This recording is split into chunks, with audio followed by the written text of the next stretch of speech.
ఆంధ్రప్రదేశ్ రాజకీయాల్లో ప్రతివ్యూహాలు ఎప్పుడు ఏ మలుపు తిరుగుతాయో ఊహించడం కష్టం. ముఖ్యంగా సార్వత్రిక ఎన్నికల అనంతరం రాష్ట్రంలో నెలకొన్న రాజకీయ వాతావరణం అత్యంత ఉత్కంఠభరితంగా సాగుతుంది. వైఎస్ఆర్ కాంగ్రెస్ పార్టీ కీలక నేత మాజీ ఎమ్మెల్యే చెవిరెడ్డి భాస్కర్ రెడ్డికి సంబంధించిన తాజా పరిణామాలు ఇప్పుడు రాష్ట్ర వ్యాప్తంగా చర్చనీయాంశంగా మారాయి.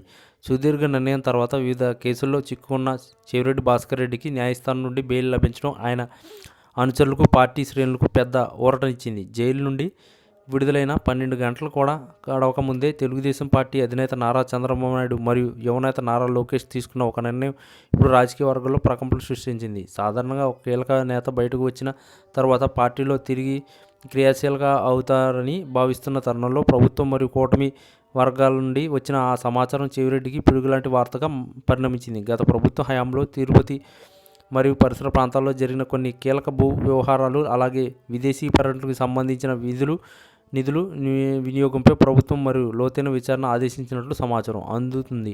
కేవలం పాత కేసులకే పరిమితం కాకుండా కొత్తగా వెలుగులోకి వచ్చిన కొన్ని సాంకేతిక ఆధారాల ప్రతిపాదన ఏసీబీ లేదా సిఐడి ద్వారా మరో దర్యాప్తుకు రంగం సిద్ధం చేయడం ఇప్పుడు చర్చనీయాంశంగా చెవిరెడ్డి వర్గాన్ని ఉక్కిరిబిక్కిరి చేస్తుంది. బెయిల్ రాగానే స్వేచ్ఛగా రాజకీయాల్లోకి ప్రవేశించవచ్చని భావించిన భాస్కర్ రెడ్డికి ఈ పరిణామం ఊహించని షాక్ అని చెప్పక తప్పదు. చంద్రబాబు నాయుడు తనదైన శైలిలో పరిపాలనను పరుగులు పెట్టిస్తూనే గతంలో జరిగిన అవకతవకలపై ఏమాత్రం వెనక్కి తగ్గకూడదని అధికారులకు స్పష్టమైన ఆదేశాలు జారీ చేసినట్లు కనిపిస్తుంది. ముఖ్యంగా చిత్తూరు జిల్లా రాజకీయాల్లో బలమైన పట్టున్న చెవిరెడ్డిని చుట్టుముట్టేలా లోకేష్ సైతం క్షేత్రస్థాయిలో అందుతున్న ఫిర్యాదులపై ప్రత్యేక దృష్టి సారించినట్లు తెలుస్తుంది. భాస్కర్ రెడ్డి బయటకు వచ్చిన కొద్దిసేపటికే ఆయన సంబంధించిన పాత ఫైల్ను రీఓపెన్ చేయడం వెనుక ఒక పక్కా వ్యూహం ఉందన్న బలంగా వినబడుతుంది.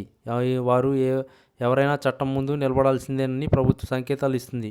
మరోవైపు ఈ పరిణామాలపై వైఎస్ జగన్మోహన్ రెడ్డి స్పందన ఎలా ఉంటుందనేది ఆసక్తికరంగా మారింది. తన నమ్మకస్తుడైన నేతలు బెయిల్ వచ్చిన సంతోషం గంటల వ్యవధిలోనే ఆవిరైపోయేలా ప్రభుత్వం అడుగులు వేయడంపై వైసీపీ శ్రేణులు ఆందోళన వ్యక్తం చేస్తున్నాయి. రాజకీయ కక్ష సాధింపులో భాగంగానే ఇట్లాంటి నిర్ణయాలు తీసుకుంటున్నారని వారు ఆరోపిస్తున్నప్పటికీ ప్రభుత్వం మాత్రం ఆధారాలతోనే ముందుకు వెళ్తున్నామని చెబుతుంది. చెవిరెడ్డి భాస్కర్ రెడ్డికి బెయిల్ వచ్చి సంతోషం నిలవకముందే ఆ కొత్త విచారణాస్త్రం ఆయన రాజకీయ భవిష్యత్తును ఏ తీరానికి చేరుతుందో చూడాలి.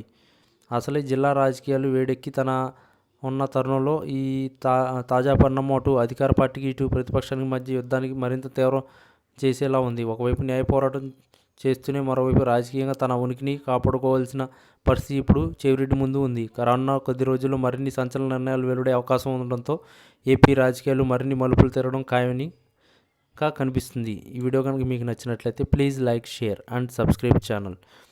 చెవిరెడ్డి భాస్కర్ రెడ్డి బెయిల్ రావడాన్ని ఆయన మీకు ఎలా అనిపిస్తుంది? ఆయన తప్పు చేశారు?